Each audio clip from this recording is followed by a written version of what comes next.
for joining us for session 5 of Justice University, where we're going to be covering practical applications of the Just Third Way and mechanisms of the Economic Democracy Act. And these are going to include a very, very brief overview of the employee stock ownership plan, because it's an existing mechanism in the law. But then the most important from the standpoint of what we call the Just Third Way is the capital ownership account, because it's dealing directly with each human being. Then we have another mechanism which is now in law but needs to be put into implementation. That's the Citizens Land Development Cooperative. We also have, we're going to just mention the Consumer or Customer Stock Ownership Plan, and also the Bluetooth. and could I just ask if you're not speaking, just because we'll get your background sound, if you could mute yourself if you're not speaking. And as well as the Homeowners Equity Corporation. And I have to say, again, I'm going to apologize because I'm going to zoom through slides that have been prepared, and it'll lose you. I mean, if I were listening to it, it would lose me too, because it's just so much. But I will make this PowerPoint available to you. And I think, the text in it, in combination with the reading assignments, should give you a better idea. But really, this is getting into the technical area of design, where you're taking theory and putting it into application, understanding that every situation is going to be slightly different, whether in terms of culturally, economically, socially, etc. But the same universal principles need to apply, and it's a matter of how you tailor those to the situation. So I'm going to jump right in. I'm going to make the presentation, which may run kind of long, because there's more in this than in any of the other sessions, and could I ask that you jot down any questions that occur to you, write them down, so when we get to the question and answer session, we're going to let all the participants raise their questions, and our panelists, Norm Kurland and Mike Graney, will help respond to those. So I'm going to now go right to the slides, make sure I have everything ready. Okay. Let's hate it when these things. All right, so this is session 1. And just to remind all of us, the theoretical basis, the moral basis of the system we call the Just Third Way, which has also been called personalism or economic personalism when we talk about economics, is the basis is the human person and the dignity and empowerment of each person from the day they're born till the day they die. And just to mention some of the key top concepts that relate to this is the person, and we see that is not just in each individual who is unique and has inalienable rights, but also the person as a social being as well.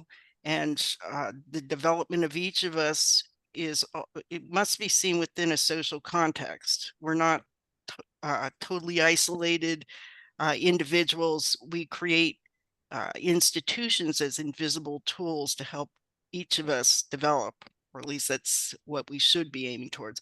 Power, we discussed as something that is both essential for freedom and for growth and development, but it is also something that if it gets concentrated, it inevitably leads to corruption. And you can see it spilling over from economics into politics and other areas of life. Property, to reiterate, are the rights and powers that an owner has with respect to not only his or her own labor, but also capital, the non-human things that are used to produce goods and services. So that is a definable rights. It relates to distributive justice. Just to keep the P's all in order, we're talking about money, and that is critical to changing the system. how we define it, how we create it, how we make it available as a social tool, but serving within a free market system. That is critical to understanding how these practical applications, why we insist on reforms to major institutions if we want to achieve justice for every person. So we also talked about how the system must spread capital ownership to each person. Without that, you can't have a truly free market system and you can't have a just society. So we discussed the reasons why Kelso and Adler drew a connection between economic democracy and political democracy. And as Norm likes to point out, we need to remember that just as the ballot serves to connect the human person to the political system and political democracy, money is the social connection of each person to the economic system if we want an economic democracy. And what's also very important, and this session will talk about how this is done, but we need to consider when we talk about any new capital formation or technological development, we need to look at how it's being financed because that will determine who ultimately owns. And if the financing is done through the old way, past savings, the already accumulated savings of past production, and only a few people have enough of that to invest in capital, well, then the ownership is going to end up with those people. So Kelso figured out a way to break the chains of past savings as the only way, or what we think is the only way, to finance new growth. And we also need to see that these changes need to be embedded in our institutions. So and we need to think in terms of systems, not only individual interactions between human beings and organizations, but really in terms of the invisible structures that determine our relationship and our rights and powers with regard to other people, with regard to the processes of change, with regard to the productive system. So we're going to look very, very closely at money and credit as being the critical lever for changing the economy from what is now very concentrated power to one that democratizes economic power and access to credit just by virtue of the design of the system. And just to remind us about the definition of money that we're focusing on, we're using Louis Kelso's, which looks at money as a yardstick, a way of measuring value in all of our transactions in the economy, and knowing that each of us should be coming as empowered participants in the economy who are free to make choices as to how we value what we're giving in exchange for what others are offering.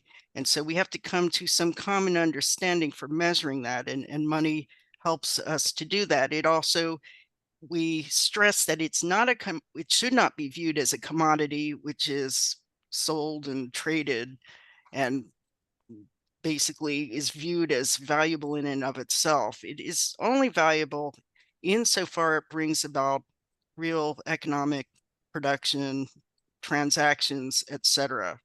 But it itself is it's really an abstract concept, even though it can take the form of paper bills or electronic bookkeeping. It's really the idea. And we also need to think in terms of how we have a stable money system so that wherever we happen to be, whoever we're engaging in transaction with, we know that we're speaking from the same page. We know we're using the same measurement.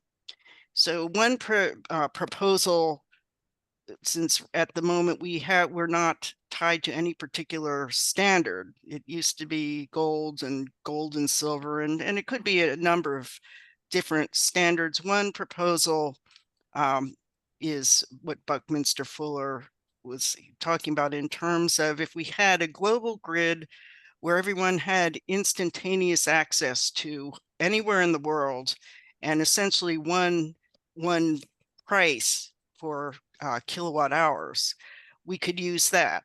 I want to say that this is an area that deserves a lot more discussion, and there are other thing, thoughts on that. But the important thing is we have to know what our money is worth, how it's measuring the value of goods and services. The vehicles we'll be looking at today, which we would say these are economic democratization vehicles, are the primary one is the capital ownership account, which is connects every person individually to the growth in the economy. We have employee stock ownership plans, which exist in the law now, and they're designed for corporate employees. The CLDC, which is designed to create equal ownership opportunities for every resident within a defined geographical area.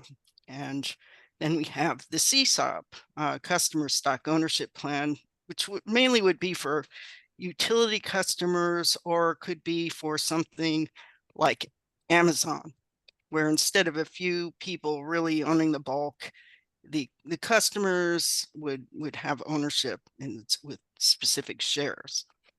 And in addition to that, we've developed something called the Homeowners Equity Corporation, which is a way to enable everyone to acquire a home using the mechanisms I'll be describing, but it's a different thing. It's ultimately buying a consumer item, but it's somewhat hybrid because it's using capital finance, and you'll see that it still has to meet certain standards in order for it to work.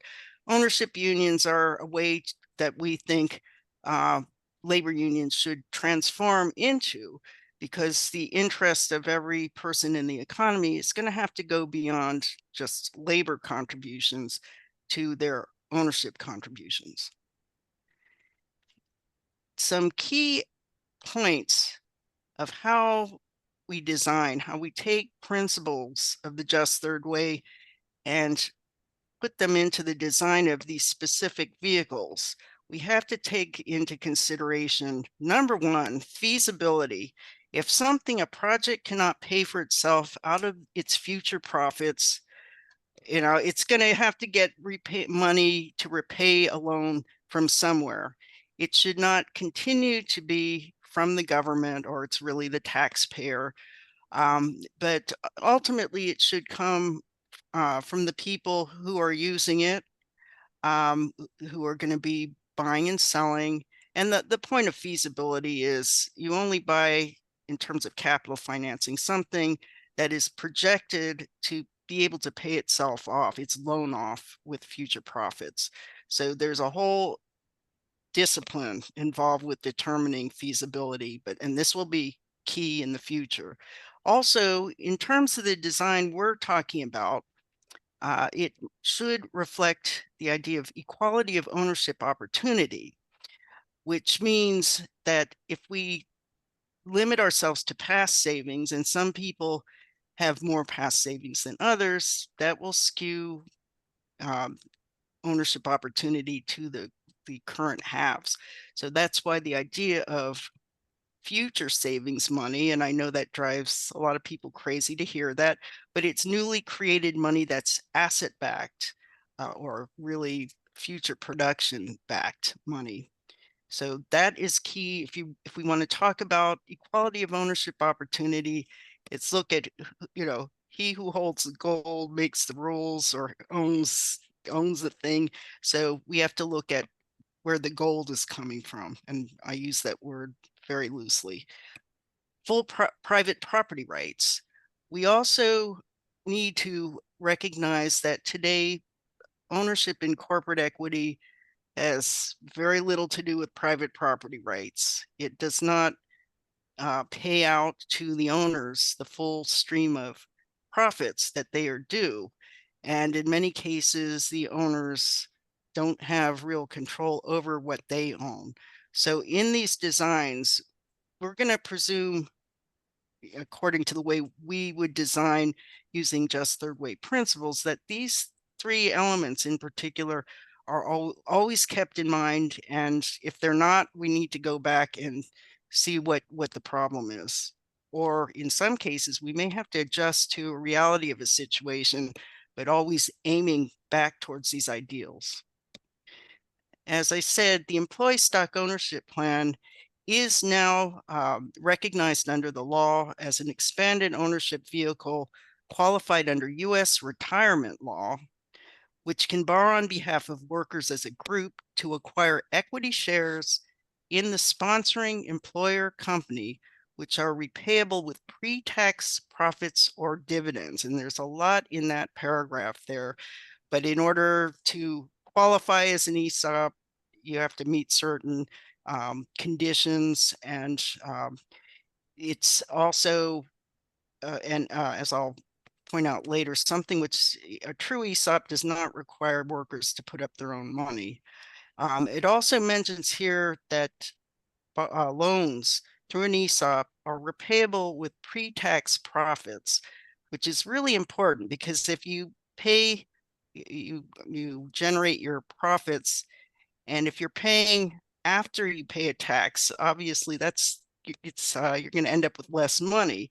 So the idea of pre-tax is that it's another way of saying it is that the expenses are deductible. So this is before your profits are taxed, and that's very important for making the ESOP an attractive way of financing growth.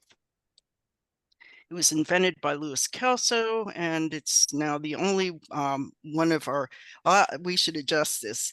It's the only one in implementation of the just third way mechanisms. The CLDC has gotten into law in Missouri, so it's a very important first step, and we want to replicate this throughout all 50 states, but ultimately we want the idea of the CLDC to be universally accessible, not only in this country, but throughout the world. And we see that the ESOP idea is spread over decades to other countries. The UK has a number of models. You have in Latin America things which are close to the ESOP. Australia is another. Huawei in China is supposed to be an ESOP. You know, you always look at how the plan is set up to determine whether the three elements we were talking about exist, if we're going to call it a true ESOP. And most ESOPs are not reflective of those necessarily those three principles. So they're not all the same quality, but under US law, they have to meet certain conditions. And also the idea of cooperatives is very close to that of ESOPs in terms of those cooperatives that have property rights attached to shares. The difference mainly being that cooperatives are voted one person, one vote, versus ESOPs, which are the share-based, one share, one vote. The key to ESOP is that it is a corporate form of business organization or mechanism, which brings in advanced financing techniques. So it really was designed by Kelso to enable workers to have access to money for capital formation, make that available to workers the same way the rich have that means. And okay, this is where I'm going to try and keep to, this is going to go fast. And as I say, I'll make this available to people. If we understand how the ESOP works generally in terms of loans, you'll see how the pattern carries over to the others. But an ESOP trust is formed by the sponsoring corporation, and it's in order to purchase and own the company shares on behalf of the workers. So you have the trust, which is something that shields the employees from the risk of the corporation going under. Their assets cannot be seized. While anything is inside the ESOP, it's not taxed. So the ESOP trust borrows on behalf of all the workers, gets a loan, and it purchases shares, generally from the existing owner. Um, if they're newly issued shares, it would purchase those. So then the plan sponsor, which is generally the corporation, will make tax-deductible cash contributions to the trust, which then flows that repayment back to the lender to repay the share acquisition loan. And as the share acquisition loan is repaid, all these shares which are held in what's called a suspense account are released and allocated to each of the workers' ESOP account. So the employees are called beneficial owners. The ESOP trust is the legal owner, and it's set up to uh, insulate each of the workers from any personal liability. So here we see the diagrams of how this works, where the corporation forms the ESOP. And in this case, it's where existing stock is purchased with a loan to the ESOP. So this is generally from an owner who may be retiring. Okay, when the loan is repaid, the sponsoring company continues to make cash contributions. So this is, as I said before, it's part of retirement plans. And so this is not only a way of financing capital growth, it's also a way for people to accumulate equity while they're working in the company so they have something when they retire. And I'm just going to say that Kelso really intended this to be part of really its own body of law. So it just happened historically to end up in retirement law. And this subjects it to very stringent rules in terms of risk. And there's a whole history behind why it ended up in that. But we're trying to create mechanisms that are ownership based. So the ESOP can pay out dividends and get a tax deduction for dividends. And so it's the only financing mechanism that can do that, is to deduct the dividends it pays out. And first it would use the dividends to repay loans. So here we see the diagram, which you'll see when I'll send you the PowerPoint. When the company's paying out its profits, it first repays the loan, and anything else is either held in the ESOP trust or it's paid out as cash dividends, which the corporation can deduct, and it becomes taxable personal income to the recipients. And then at the very end of the process, and I kind of skipped over the notion of vesting, and that just means when you're entitled to the full ownership rights over your shares. And this is flexible within the ESOP. But the notion is if you have any unvested shares, you're not entitled to the value of. So it's the vested shares that give you the full rights under the ESOP. So when the person retires or leaves the company, the shares are distributed, and then the person generally will sell them back to the ESOP and get the cash value. And everything is determined by an appraised fair market value. All right, and okay, this is a little more detail about what happens with an ESOP at the point where the person is now entitled to those shares to either sell them or, if the plan allows, take them with them.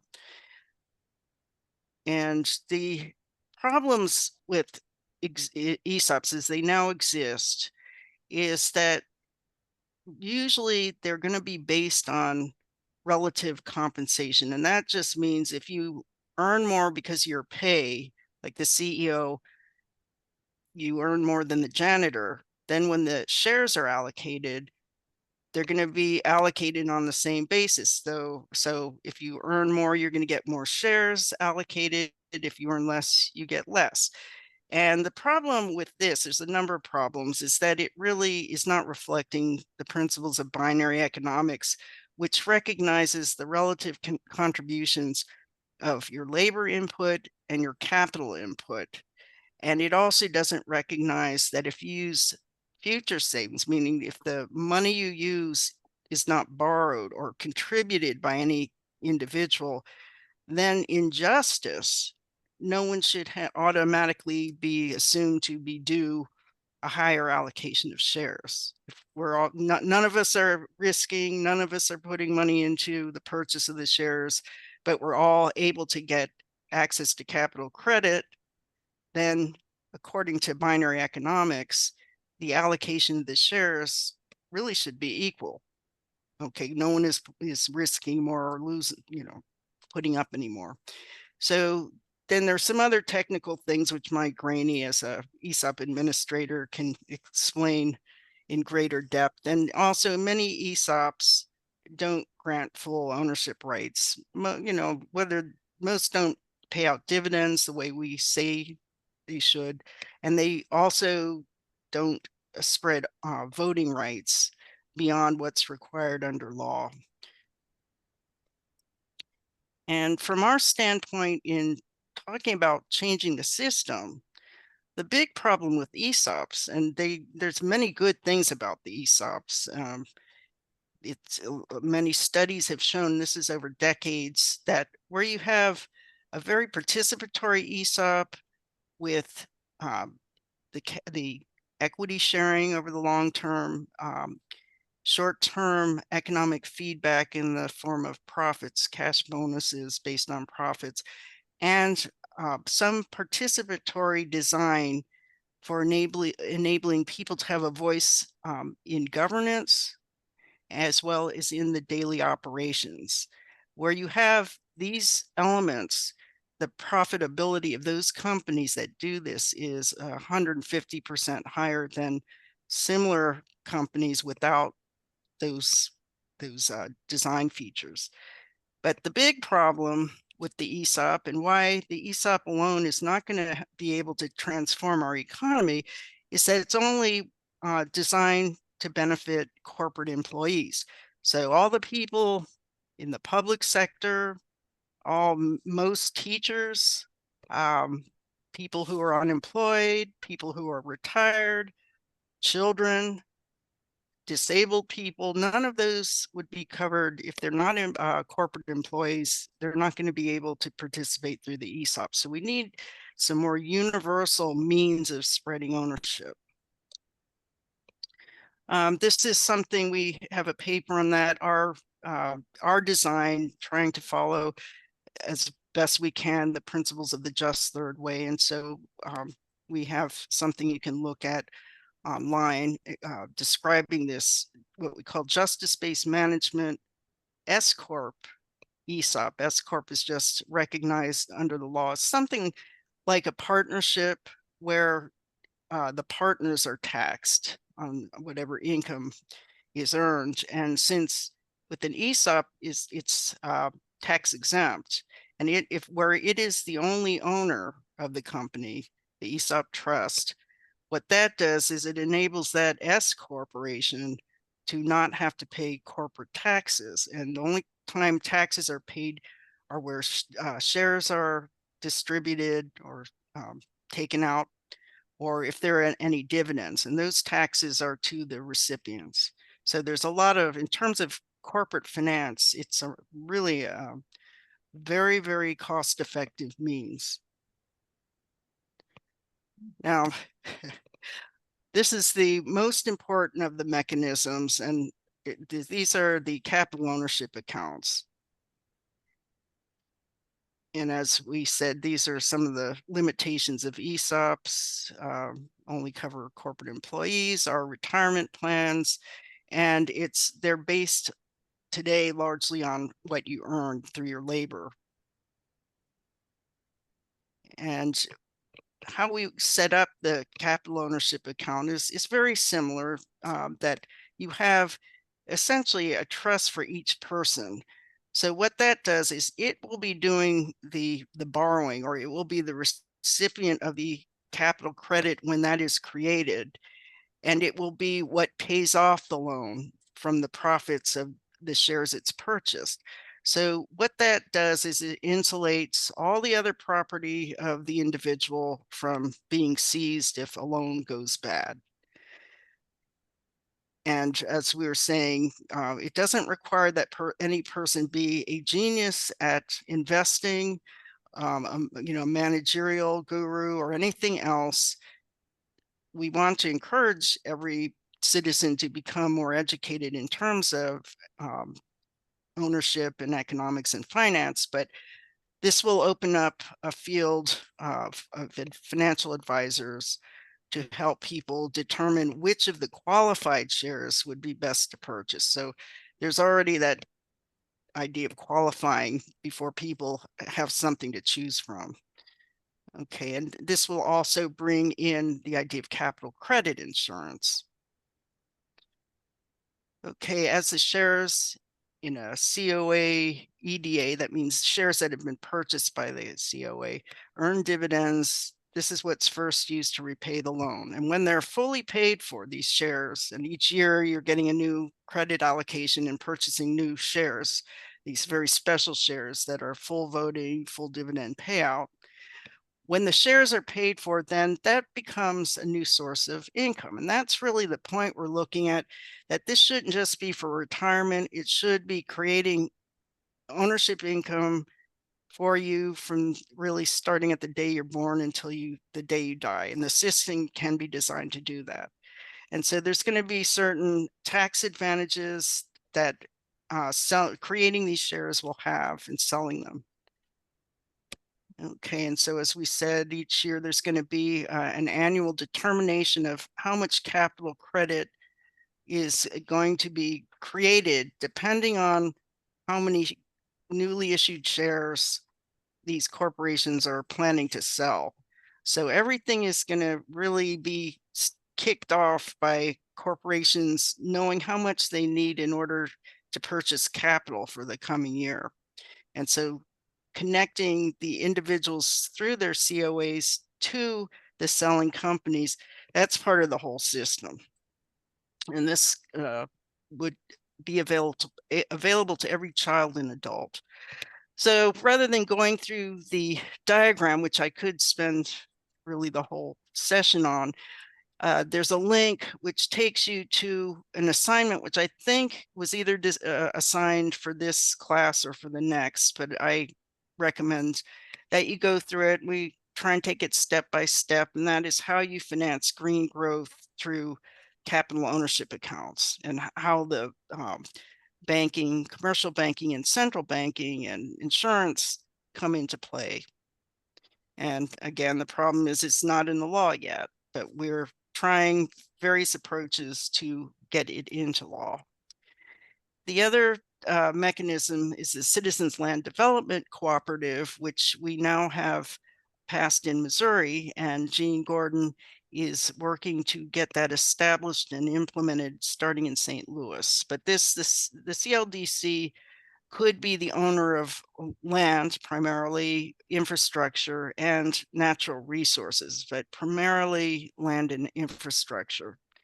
And this is uses a similar idea of private ownership, joint private ownership, but in this case, we're talking about equal ownership by each person. So rather than having the person being able to purchase different numbers of shares in different companies, they would all, if they live in a certain area, would be covered under the CLDC.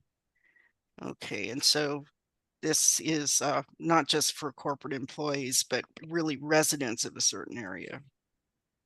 And the first step would be for whatever land is owned by the government, whether it's local or state or national, would be transferred free to the CLDC, because we're saying, okay, if the government owns it, isn't the government represents all the people? So this is just connecting the people to ownership more directly.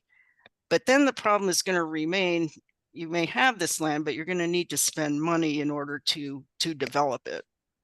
Okay, so there's going to be various steps that will take place in terms of how the CLDC is going to be able to generate income to pay off any loans it gets in order to develop the land and infrastructure. And largely that will come through leasing land, leasing land to companies that want to do business. And so those lease fees, or that's the income that's generated by the CLDC.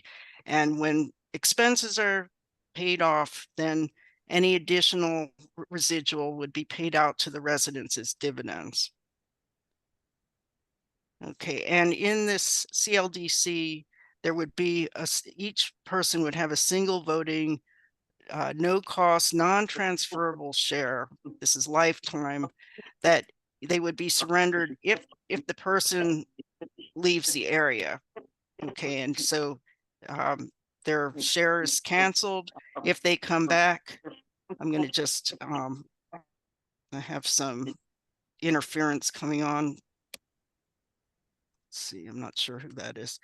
Okay, so how this is set up, there's much more detail, but the idea is that while you're in the area, you get one share, full dividend payout, full voting share.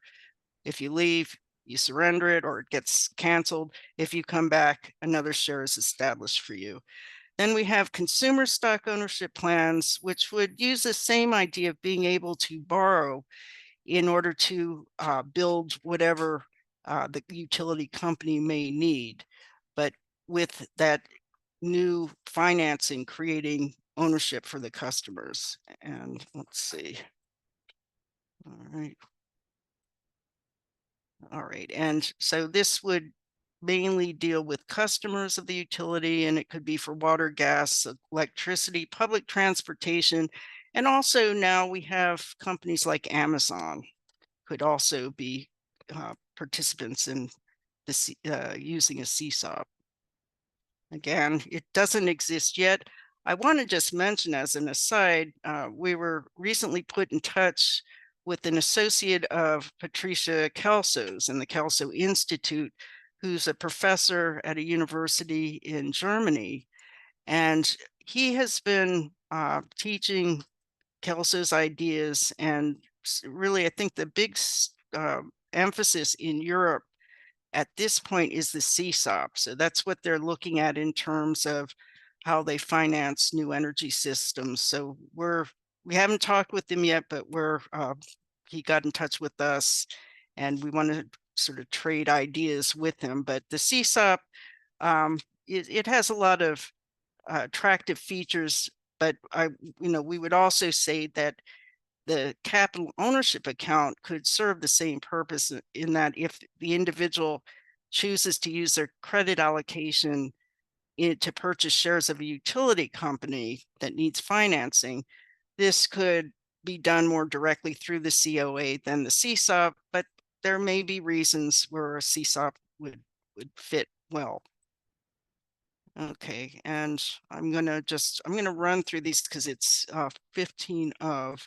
But one thing to keep in mind is that all these mechanisms should be able to function in a free market system with market valuations and not without government interference or setting artificial prices or putting up protectionist measures. So you may not start with that situation, but we would design it so that it can compete on a free market basis. Okay, and then some others. So these are different combinations of how ESOPs and CSOPs could be designed to cover employees and cover customers.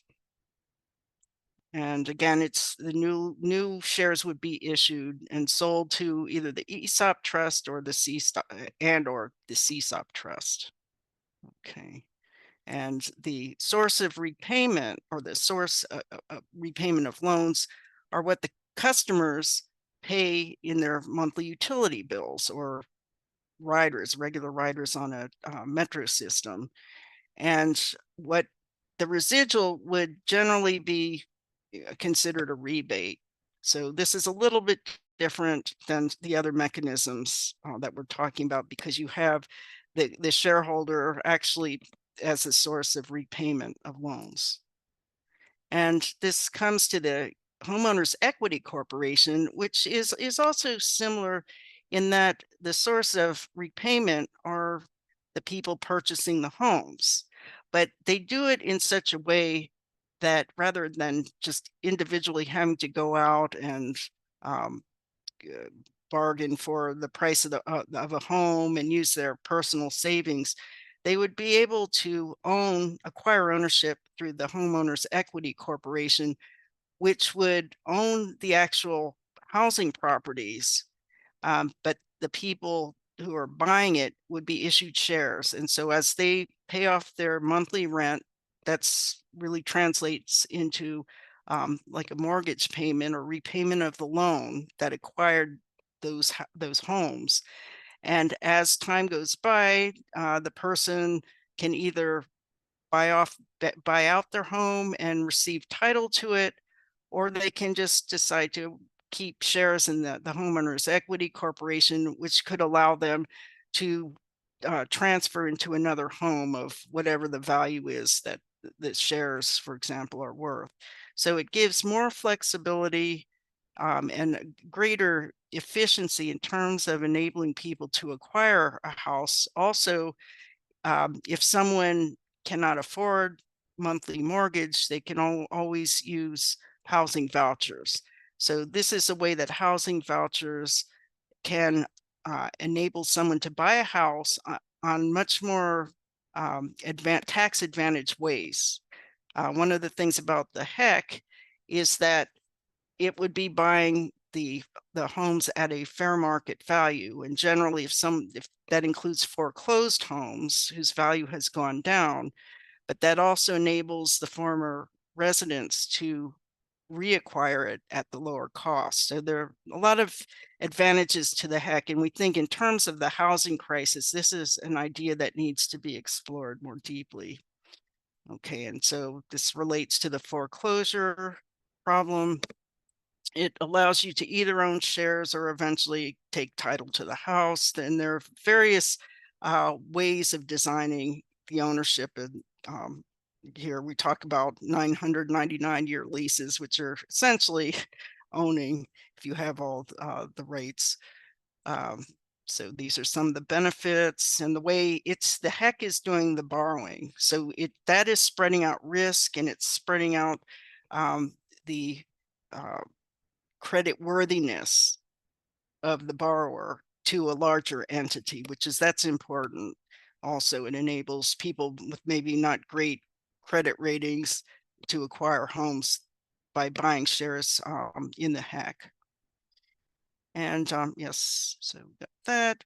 So what this all comes down to, whether we're talking about the ESOP in terms of what we would call a justice-based management ESOP, or we're talking about the capital ownership account, or we're talking about Citizens Land Development Cooperative, or customer stock ownership plan, there is a guiding principle and objective, and that is to turn every citizen into an owner. Thank you very much.